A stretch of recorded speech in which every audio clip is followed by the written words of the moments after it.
Sweet. Well, it's 10:30, and we got a lot to get through, so we're going to get into it. Let me start by saying this. Today is Generational Understanding 101.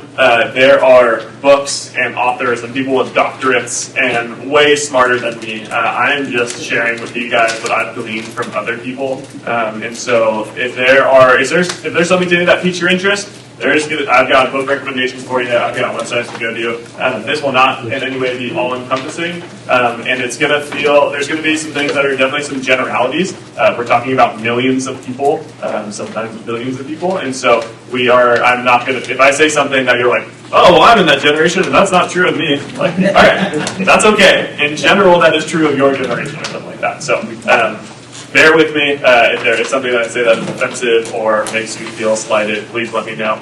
I am going to get into it. So my name is Brendan Heffernan. I'm on staff with Young Life here in Southwest Michigan.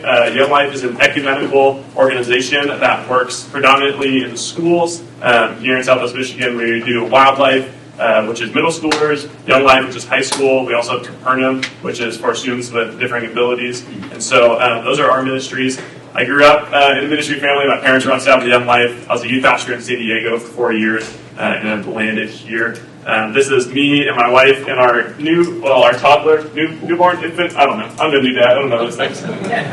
She's almost 6 months old. Her name is Molly, and that's my wife, Katie, who is the one who actually understands the Midwest. I'm from California, and so she's from Elkhart, which on the mitten is right about there. I'm a graduate of Moody Bible Institute, Moody Theological Seminary. They charged me $20 for that awful photo of me.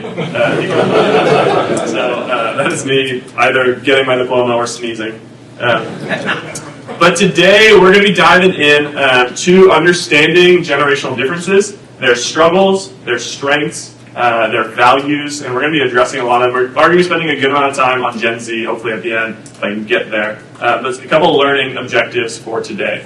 The hope is that after this session that you would be aware, empathetic, empowered, and called. And we're going to dive in deeper about what those means, but essentially kind of aware of generational differences, what kind of makes each generation tick, empathetic towards those generations, that we would feel empowered, that we wouldn't feel like, I just don't get it, I don't know what to do, I don't know how to talk to them, like, what is Riz, what's going on?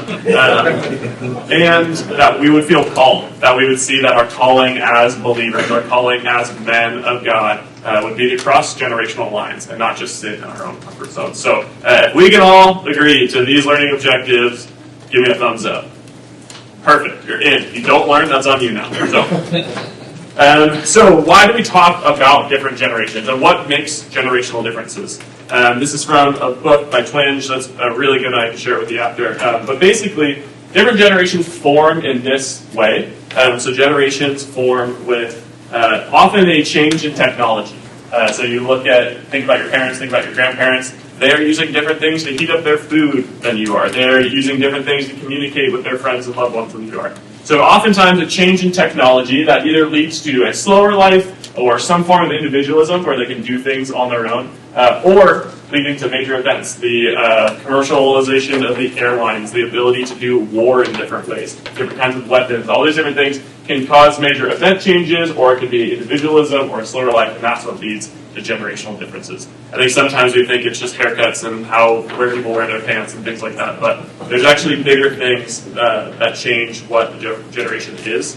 And so these are the current generations that we're going to be talking about, all the way from the silent generation, baby boomers, Gen X, millennials, and then there's a micro generation in here called zillennials. We're going to group them in for the sake of time today. But zillennials are kind of your people who are in this age range, but are kind of this gap between Gen X and Gen Z. Zillennials are specifically good at being in that little gap. And then Gen Z, which we've all heard about because we watch the news and it's what everyone's talking about. And then Gen Alpha, which is basically kids born yesterday, today, up to 12-year-olds. And Gen Alpha is so new that there is kind of some discrepancies about what age range that is.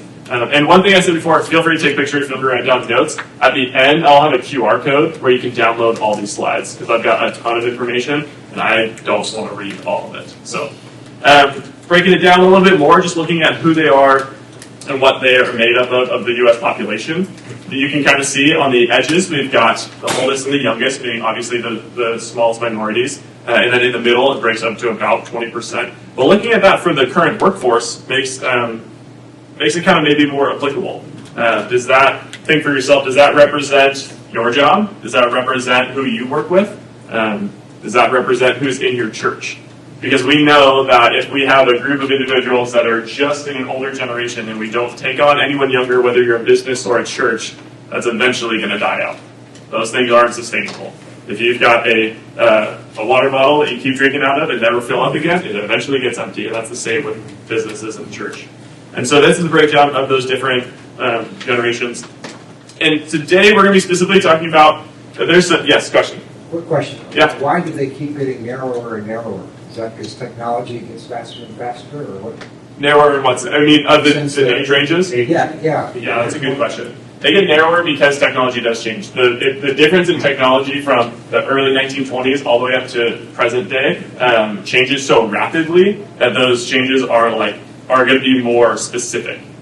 So, for example, the change between 2012 to 2015, 2020, yes, some of those technologies were there, but the advancement of them is so rapid that that's really defining those generations differently. That's a very good question. Did I answer it? Yeah. I think you already knew it. You're a smart guy. Look at this guy. So let's break it down for the church, though. We're talking about their role to play in faith and their role in the church. This is a graph that talks about those who identify as Christians and those who identify as non-religiously affiliated or another religion. And as you take a look at that, those are some staggering numbers. The number of people in the silent generation compared to those who are Gen Z who identify as Christian are on completely different scales. The number is tilting and it's shifting, and the number of those who identify as other religion or religiously unaffiliated in Gen Z is higher than Christians for kind of the first time on this graph. And so what's the problem? We can see it there. We can also look at this one too, again from Twenge. The number of people who have ever prayed, have ever believed in God, or have ever attended a service. Those numbers are going down. And it makes sense, right? I mean, most people who don't have any kind of faith, they've tried praying at some point. But those who have ever actually attended a service would be lower. From left to right, older generation to youngest, those numbers continue to go down. That spirituality and things of faith become less and less a part of their daily life. And unfortunately, as you can kind of see in these last two graphs, millennials are even doing worse than Gen Z is. And so what is the problem? A Barna study gave us this statistic that 73% of Gen Z agree that they turn to older generations for help with different decisions. So if you're ever wondering, does Gen Z think that I can help them? Yeah, they know to ask older people. But 71% of Gen Z agrees that older generations don't fully understand the pressure Gen Z is under. So the problem is the problem that some of you guys addressed when I said, hey, why are you here today?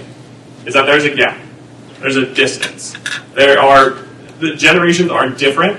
They experience faith differently. They experience church differently. They talk differently. But more so than that, it's playing out in our churches. It's playing out in people who are believing in God, following Jesus. And it shows. I got a fun study here. So listen to this quote. The children now love luxury. They have bad manners, contempt for authority. They show disrespect for elders. They love chatter in place of exercise. Children are now tyrants, not the servants of their household. I don't know if they should have been servants anyway. But they no longer rise when elders enter the room. They contradict their parents, chatter before company, gobble up dainties at the table, whatever dainties are. They cross their legs and tyrannize their teachers. Anyone have a guess?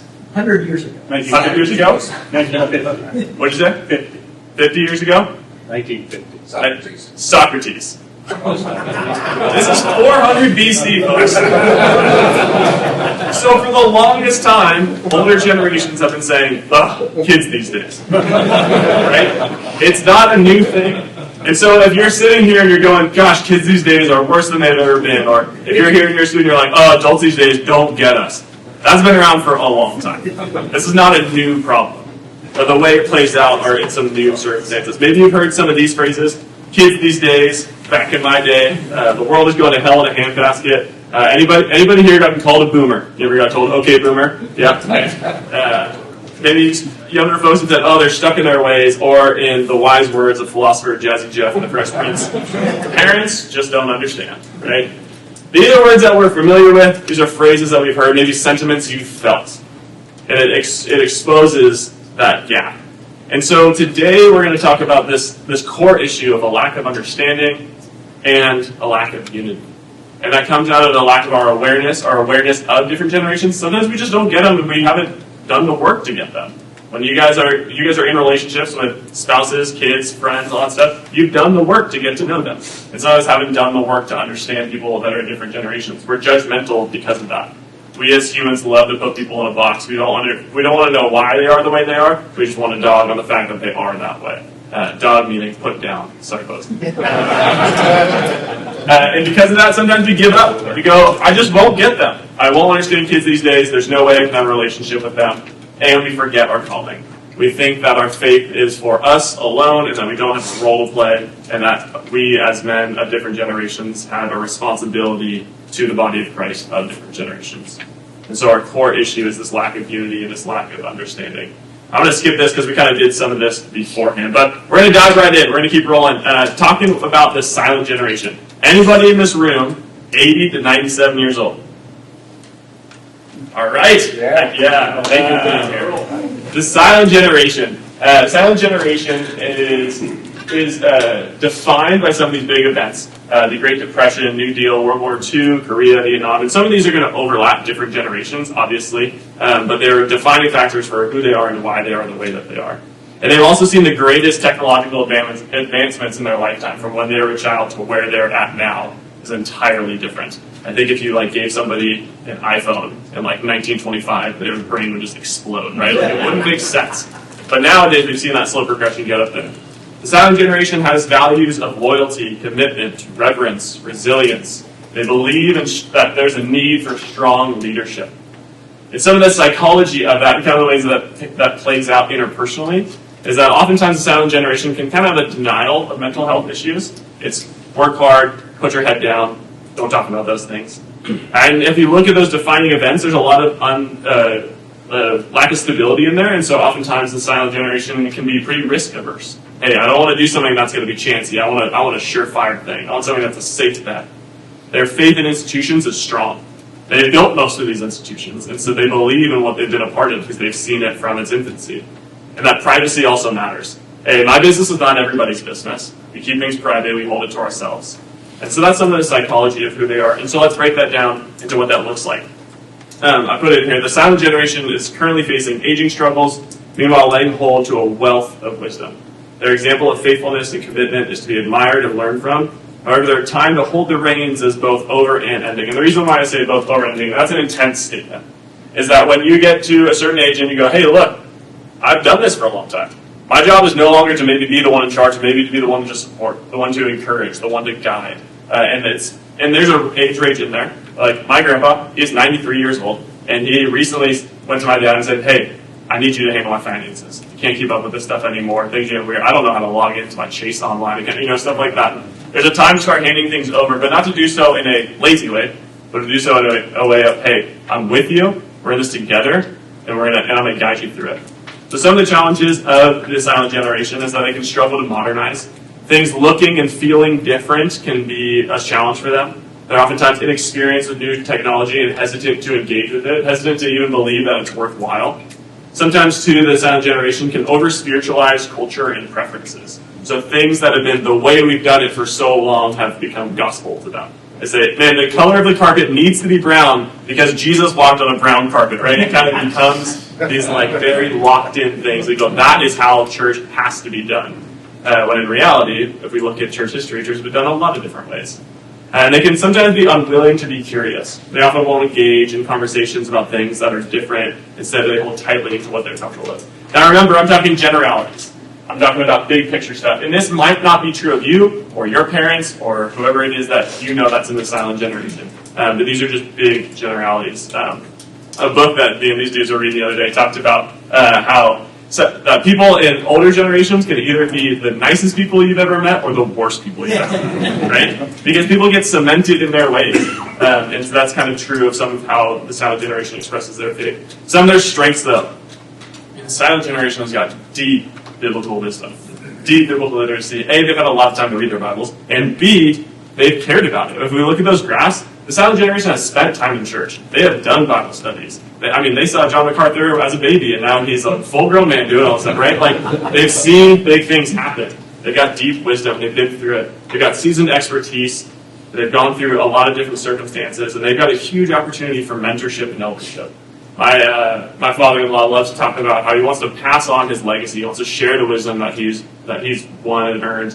And so there's this opportunity for the silent generation to leave a legacy of pouring into those who are younger, to not let their experiences of wisdom die with them.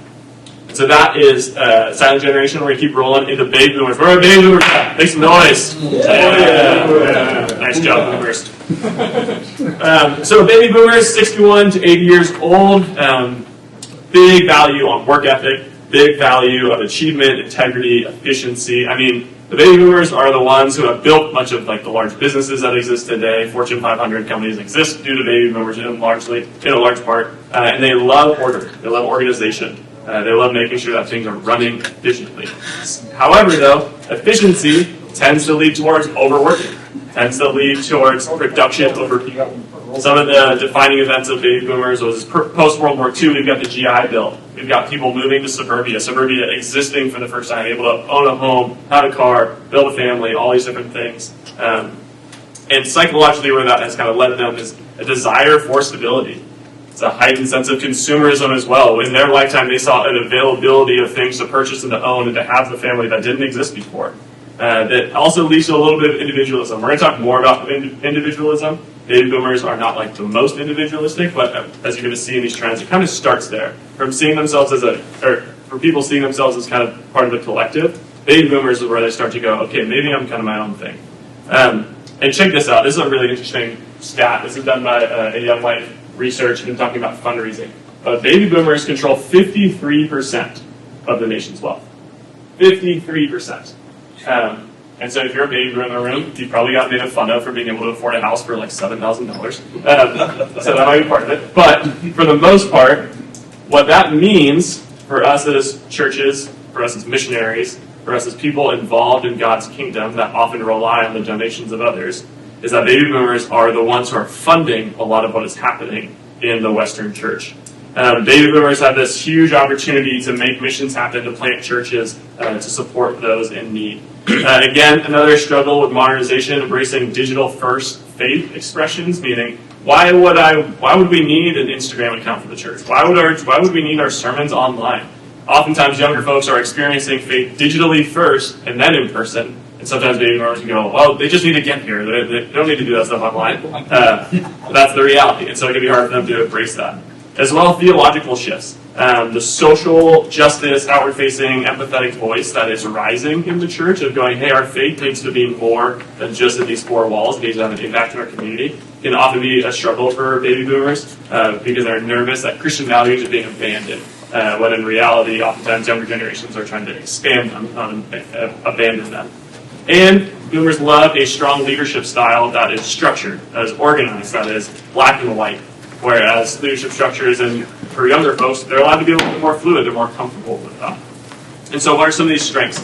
And baby boomers have a huge opportunity to financially support kingdom work. Because they own 53% of the generation's wealth. You might be sitting here and be like, I do not have 53% of the generation's wealth. I'm not like, that is not me.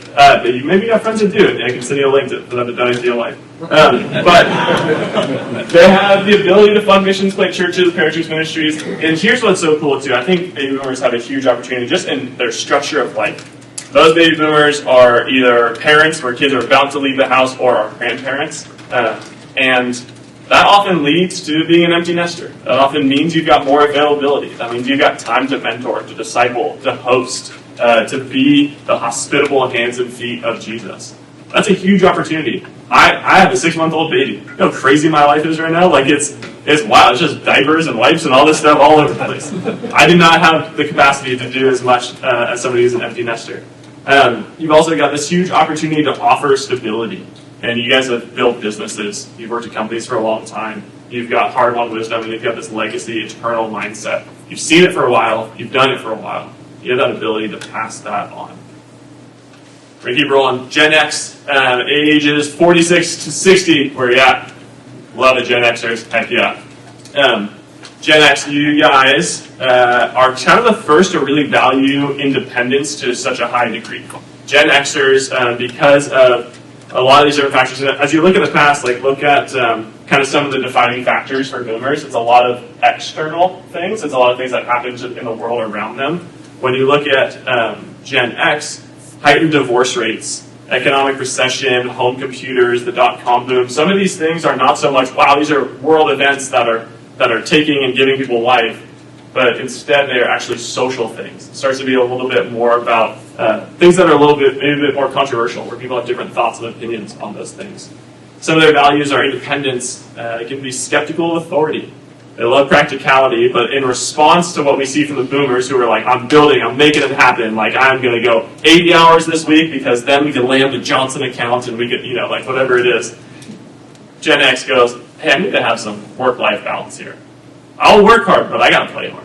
That starts to change a little bit with Gen X, and they love informality a little bit more, where the structure and the authority beliefs in previous generations, Gen X start to go, hey, this isn't that serious. Hey, we can take this a little bit lighter. And so psychologically, the way that plays out is a little bit of this mindset of adapt or die. Hey, if we don't start to think, man, we got to do this differently, we're not going to survive. Hey, if I can't do it in my own strength, man, I got to make this happen. No one's going to do it for me. And the skepticism of institutions happens a lot in Gen X as well, and it makes sense, right? Think over the last 30 years, how many people that you've seen in positions of authority in the church, in the business world, in politics, have fallen because of some moral failure, have fallen because of bankruptcy or a business failure, right? Gen X grew up seeing people kind of left and right being knocked out of leadership because they did something dumb or they did something that didn't work for them. And that's led to the skepticism of authority. And it leads to thinking, hey, I'll believe it when I see it. I'm not just going to trust you. And so what does that mean for challenges, strengths, and roles? Got my old boss, Ryan Gerard, up there. Third Coast Surf Shop, RIP. Anybody shop down there? Cool, just me, it's fine. So challenges with Gen X. Gen X can struggle to have commitments to church. Gen X can go, hey, it's family day, I don't know if I want to be there. And be quick to abandon things because they're mistrusting of those authority structures. They can also struggle. Gen X is oftentimes referred to as kind of the forgotten generation or the misunderstood generation. Gen X can sometimes struggle to see themselves as the future leaders of church or as the leaders themselves. Gen X can be the person that goes, hey, I don't know if you've ever considered being an elder, but I think you'd be a perfect one. And I know maybe you don't see yourself as leading that Bible study or being a small group leader or being a youth group leader, but I think you would kill it at that. That's the conversation to have with the Gen Xers around you. Because sometimes they can struggle to believe that they have anything to offer, and they can kind of feel stuck between these generations. They can feel like they're in this weird cultural gap that they don't really know where to fit. And so strengths and roles, man, how good is it to have somebody on a team that is adaptable and flexible, right? Life needs flexibility. And that's Gen Xers. They can roll with changes, updating technology, stuff like that. Gen Xers, too, love practicality. Hey, we can say one thing, but are we going to actually do that thing, right? I think sometimes older generations can be really comfortable in, like, we believe the right thing, and that's what matters the most. Gen X will say, hey, we believe the right thing, but how does that play out? It's the difference between orthodoxy and orthopraxy, what you believe and how you actually do it. And so they love practicality, and that's a big strength to bring to a team. And then as well, depth of relationships. Gen X starts to turn the tide from privacy towards more community and a greater focus on the whole person, deeper relationships, things like that. So we talked a little bit about the finances before, and look at this quote. It says that over the next 20 years, over $84 trillion will be transferred from the silent generation and baby boomers to Gen X and millennials. Appreciate that. We need it. But the research shows that only 6 to 27 trillion of that, 7 to 32% of that amount is expected to be designated to charities, which means that 57 to 78 trillion dollars will be under new management. If you believe that the church needs to hold tightly to a specific generation being in charge and doing all these things, it's eventually going to dry up because this money is moving, these people are moving, this influence is moving, and it's moving to these younger generations that are going to be the next elders, the next pastors, the next leaders, all these different things, and hopefully already are in your churches. So now we're going to talk about the best generation, the millennials. Millennials, any millennials in the room? Yeah, what's up, dudes? So, millennials, it's funny because I feel like as a millennial, we used to be like the Gen Zers that got dogged on, like, oh, you millennials, like, you eat all the pastries on the table, or whatever Socrates said. The dainties, thank you, yeah. The weirdest word. And obviously, Socrates spoke English, so that's a direct quote. But values of millennials. Millennials value authenticity. They want to be real. They don't want to be told something and then be led to something different. We care about social impact, collaboration, and action-driven faith. Millennials are some of the first digital natives. You'll see that phrase, digital native, in the next couple of generations, but basically what it means is growing up with the digital world in their hands. I mean, I had a Game Boy, I had an N64, and then I had an iPhone. But, we grew up with this technology, and we've used it from a young age. We didn't have to have our son or grandson teach us how to do it. We just got one and figured it out. Some of the other defining factors, we experienced 9/11 as a young person. We experienced economic recession as a young person. We weren't the ones who go, hey, we need to sell the house. We were the ones going, hey, Mom, why are Mom and Dad selling the house? When we believed in social justice movements in a big way. Some of the psychology of that is that we are experience-driven, that we care more about purpose than product. And so why are we doing that? Hey, we might be able to produce this great event or this great thing, but what's the story behind it? And we have diverse perspectives, and we believe that those diverse perspectives are really necessary. And we also see in millennials as cross-cultural individualism. If you know anything about kind of how different countries see themselves, different countries are often either believing themselves to be individualistic or collective. Across cultures, millennials are often seeing themselves as individualistic. I started my timer a little bit late, so I'm gonna go with this real quick because I know we're running low on time. Millennials have a passion for action-based faith, linking generations and technology with creatives. We're often less church, and we're disillusioned with organized religion because of things like scandals. We can be unwilling to compromise. This is just a quick theme. I'm going to skip over it. I want to show you guys this video because I think I did a bad job managing my time, but I think this sums up a lot of good things. Many adults wonder how to connect with us Gen Zers without seeming pushy or out of touch. We get it. We want that too. But we need authentic relationships. Really, we just need you to be you. That's important to us because we do need your help, even if we might seem distant. Just like previous generations, we worry about things. We worry about our future and the world's future. We also worry about school, about relationships. We want to fit in and stand out. And finances. What about school loan debt if we go to college? This stuff stresses us out. So, how do we deal with stress? Listening to music is a big one.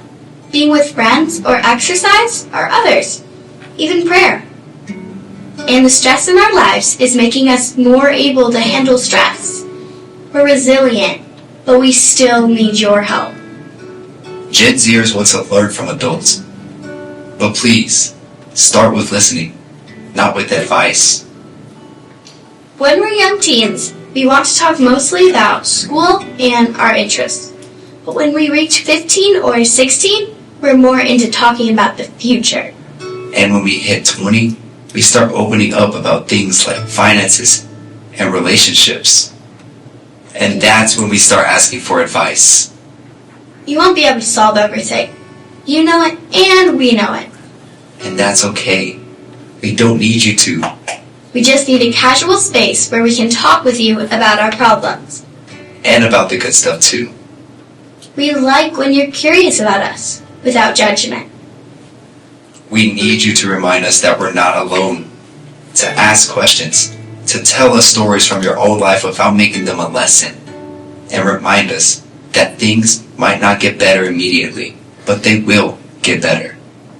We know we're not always good at asking for guidance. Please be patient with us. We'll open up in time. And we're grateful you're right here with us, listening and cheering us on.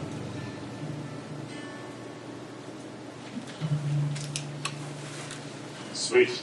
Hey, I did a bad job of starting my timer at the right time, and so we are actually close to being done here. Can I steal 5 more minutes of your guys' time? I'm going to steal 5 minutes of your break, At some point, if you see me out and about in life, say, hey, Brendan, give me 5 minutes.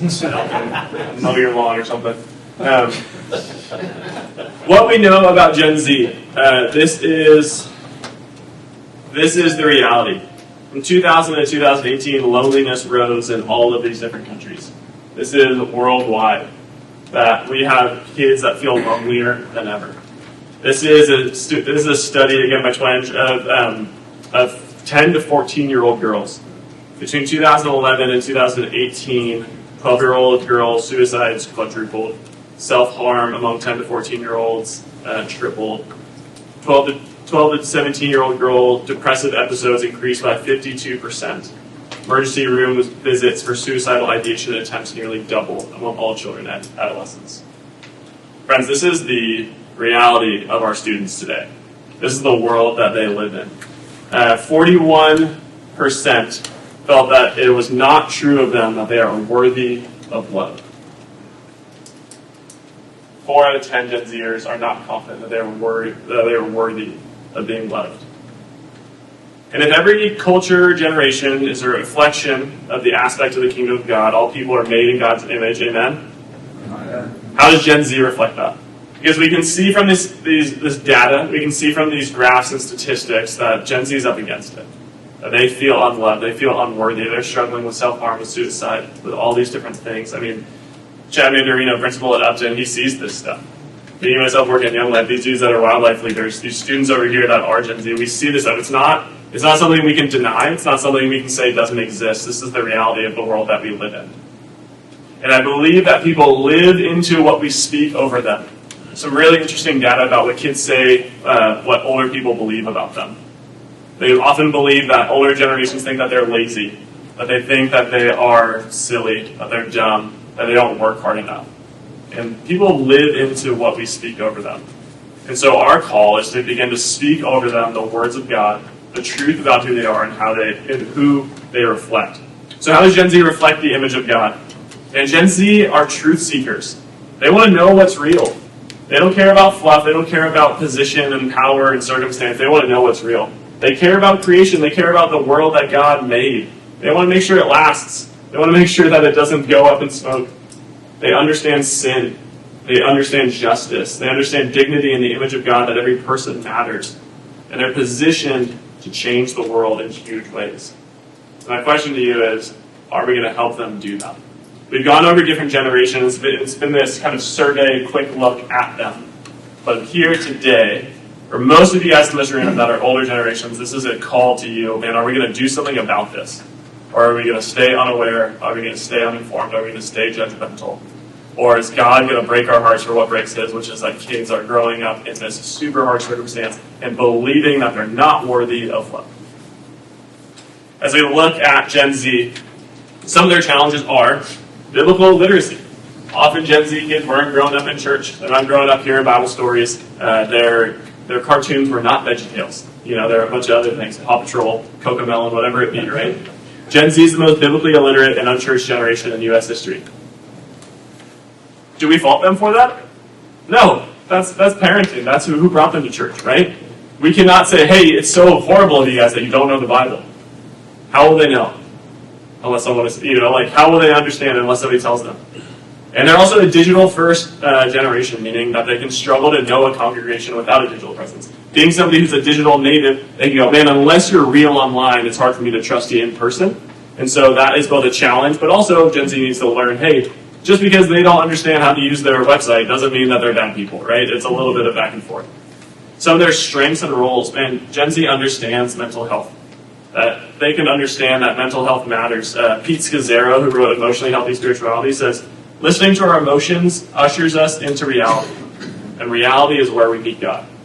Man, Gen Z understands, hey, my mental health makes a difference on how I live my life, about who I am. They have diversity and interconnectedness. Man, did you guys know that by 2050 that white folks will be the minority in the U.S.? They are the most diverse generation, and they're going to understand that. They're going to be able to lead the charge in that. And they've got hope, despite all that they're up against. They believe they can make a difference. As you heard in that video, they want to do big things. Are we going to help them do that? Gen Alpha is a lot of the same research. We don't know too much yet. They're pretty young, and they're figuring it out, but it's pretty similar to Gen Z.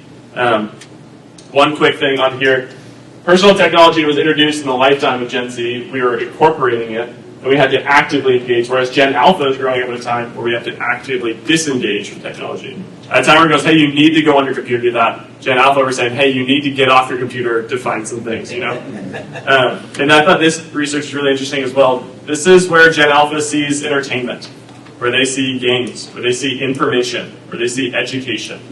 And if I asked somebody 50 years ago, hey, where did you learn that? They'd go from the Wikipedia we bought from the traveling the encyclopedia salesman, right? Wikipedia, I'm a millennial. But Gen Alpha is going, oh, I saw a YouTube video on that. Oh, I learned how to say that from Duolingo. Man, I got that information off of TikTok. And so the last thing I'll share is this. And this is the hope that we've got here. This is the questions that they're asking. Am I safe? Do all people matter to God? What is truth? What is my worth? And the last thing I'll just challenge you with is this. Is that, hey, these are the questions kids are answering. Have an answer. Have an ability to have a conversation with them that answers them, because we know that God is a God of answers. We know that God has the truth, that Jesus is the way, the truth, and the life. And that if we're going to reach these students with the gospel, that we should know what they're asking and how to answer it. Man, there's such good truth here. When a student asks, do all people matter to God? We say, yes, they're all made in the image of God.